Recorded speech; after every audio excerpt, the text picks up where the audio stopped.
Hey guys, it's PokeDude. Time for another Fake Grand Order tips and trivia video.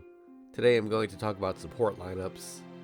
Previously, you could only have one normal lineup and one event lineup registered at a time, but thanks to the update that came with the release of the Imaginary Scramble event, it's now possible to have 3 of each, and they will all be visible to your friends at the same time. You are, of course, free to set these up however you want. You want a full set of Saber Faces? Go for it. But if you want people to actually use your servants, here's some advice. Let's start with the normal lineup. First of all, get MASH off of there as soon as you have someone to replace her with. No one wants a MASH support. Everyone has their own, and there's pretty much never a reason to bring 2 of her to a fight. Now for most of the main classes, you'll want to set 2 of the 3 slots to your best single target and your best AoE with appropriate craft essences that complement their abilities. The 3rd slot can go to whatever you want. If you're still new to the game and can't fill those positions, don't sweat it. It's okay to double up on the same NP type, but I would suggest at least selecting different card types. And a quick side note on craft essences, you can set the same CE to multiple lineups, allowing up to 3 different servants to use it. Anyway, there are a few exceptions to this rule. For the Rider class, you should dedicate 1 slot to someone equipped with a QP boosting CE, preferably Bellelisa. Reason being that people tend to go to the Rider list when farming the vault.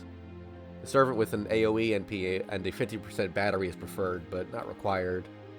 Most experienced players will have a farming setup that doesn't require a support, and they'll just need Bellelisa to maximize their drops.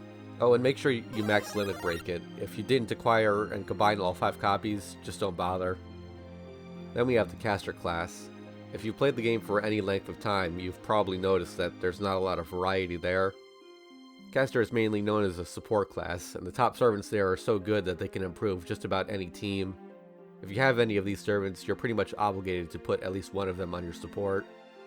For any of the ones that can provide a 50% NP charge, you generally want to give them Caldea Tea Time or another craft essence that boosts bond points, since they'll mostly be used for farming.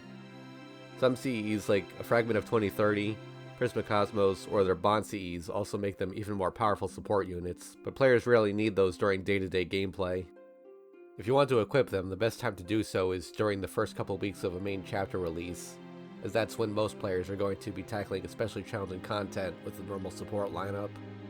There are also some non-caster class servants that are good for support, for example, Rhaenys, Osakabe Hime, or Nero Bride.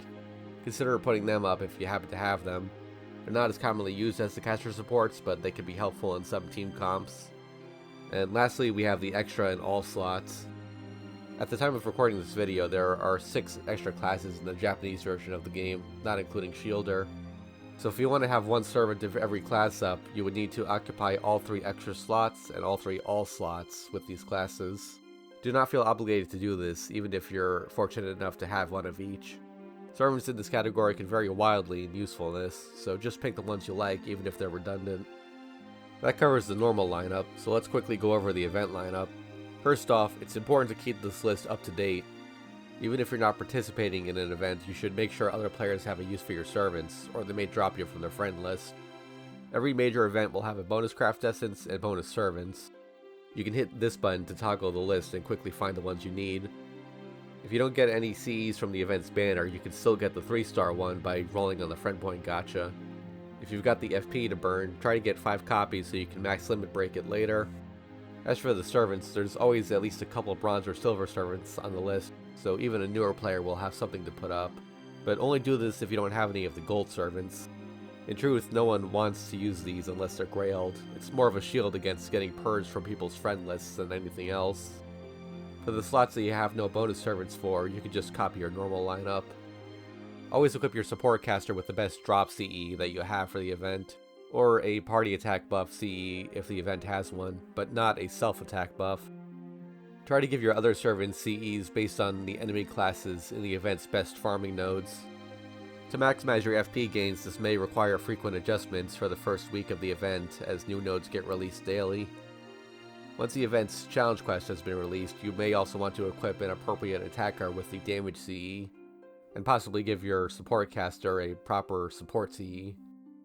And that's pretty much everything. Again, you're free to put whatever you want on support, but always think about what other players actually want to use when creating your lineup. That will get you more friend requests and more opportunities to earn FP. Thanks for watching. If there's a topic you'd like to see me cover, leave a comment and I'll consider it. And if you'd like to help support the channel, I'd be extremely grateful if you checked out my Patreon and Ko-fi pages. Links to those are in the description. See you next time.